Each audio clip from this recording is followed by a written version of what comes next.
এঁচোড় কাটার নিয়ম, প্রথমে হাতে সর্ষের তেল নিতে হবে। সর্ষের তেল নিয়ে ভালো করে ডলে নিলাম, বটির গায়ে ভালো করে লাগিয়ে নিলাম, কারণ এঁচোড় থেকে আঠা বেরোয়।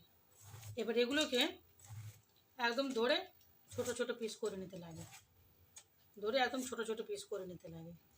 ছোট ছোট পিস করে নিয়ে এই যে নিচের খোসাটা ফেলে দিলাম, এই যে উপরে যে অংশটা আছে অংশটা ফেলে দিলাম, মাঝখান থেকে কেটে দিলাম। এটা কচি এঁচোড় আছে তাই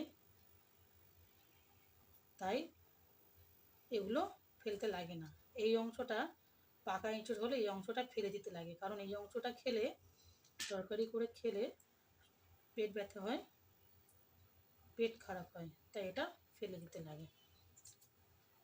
এমনি করে কাটলে এঁচোড় কাটাটা সুবিধা হয় আর তাড়াতাড়ি হয়। অনেকে আছে এঁচোড়টা দোকান থেকে কাটিয়ে নিয়ে আসে, কিন্তু কেটে দোকান থেকে আনাটা না হলেই ভালো। ঘরে টাটকা কেটে টাটকা তরকারি করতে হয়।